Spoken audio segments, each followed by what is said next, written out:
हमारे रामलला अब टेंट में नहीं रहेंगे।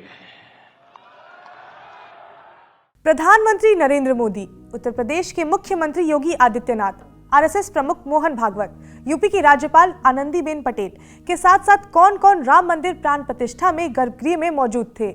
इन लोगों के वहां मौजूद होने के क्या राजनीतिक मायने हैं, उस पर बात करेंगे इस वीडियो में। हेलो, मैं हूं स्वर्ण और आप देख रहे हैं स्विच। 22 जनवरी को राम मंदिर में प्राण प्रतिष्ठा का आयोजन पूरा हुआ। इस आयोजन के मुख्य यजमान प्रधानमंत्री नरेंद्र मोदी थे। 2014 से ही जब से केंद्र में बीजेपी की सरकार बनी थी, ये एक ऐसी बात थी जो बीजेपी ने और प्रधानमंत्री नरेंद्र मोदी ने कहा था कि राम मंदिर वहीं बनाया जाएगा। हालांकि ये मंदिर सुप्रीम कोर्ट के आदेश के बाद बना, लेकिन इसके बाद भी बीजेपी इसे बनवाने का क्रेडिट जो है वो प्रधानमंत्री नरेंद्र मोदी को देती है।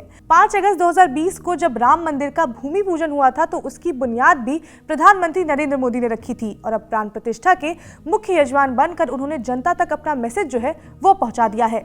कुछ ही महीने बाद लोकसभा के चुनाव होने वाले हैं। ऐसे में एक ऐसा आयोजन जिससे लोगों का इतना सेंटिमेंट जुड़ा हुआ है, उसका फायदा तो बीजेपी को होगा ही। कितना फायदा होगा वो तो आगे आने वाला टाइम बताएगा। वैसे 2019 के लोकसभा चुनाव में बीजेपी ने अकेले दम पर 303 सीटों पर जीत हासिल की थी। इस बार बीजेपी चाहेगी कि वो पिछले बार से भी अच्छा प्रदर्शन करे। प्रधानमंत्री के साथ गर्भगृह में उत्तर प्रदेश के मुख्यमंत्री योगी आदित्यनाथ भी मौजूद थे।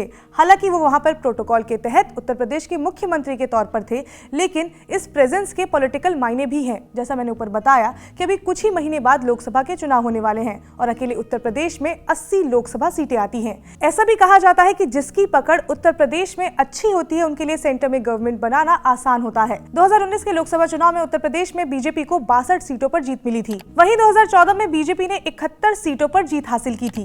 तो 2019 में उत्तर प्रदेश में बीजेपी की सीटों में कमी तो आई, लेकिन भाजपा नहीं चाहती कि ऐसा कुछ 2024 में भी हो। जिस तरह से राम मंदिर की तैयारी की गई है, जिस तरह से लोगों को अपने साथ लाया गया है, ये उसी तैयारी का एक पार्ट हो सकता है। प्राण प्रतिष्ठा के समय आरएसएस चीफ मोहन भागवत भी वहां पर मौजूद थे। इंडियन हिस्ट्री में वैसा ऐसे बहुत ही कम देखा गया है कि जब धर्म, सरकार और संघ साथ में दिखे हों।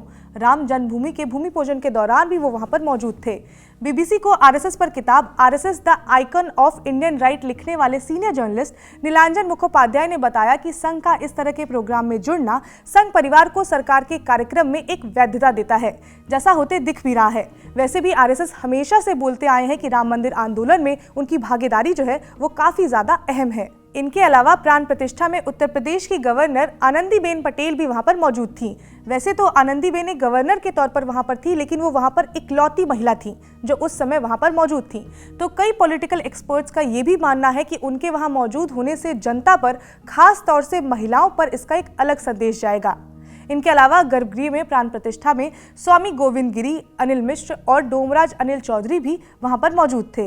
तो विपक्ष के विरोध के बाद भी राम मंदिर प्राण प्रतिष्ठा आयोजन सही ढंग से पूरा हुआ। पूरे भारत के लिए एक बहुत ही बड़ा रिलीजियस इवेंट था, लेकिन इसे मात्र एक रिलीजियस इवेंट कहना गलत होगा, क्योंकि इस साल लोकसभा के चुनाव होने वाले हैं और कहीं ना कहीं इन सब का असर जो है वो उस पर जरूर पड़ेगा।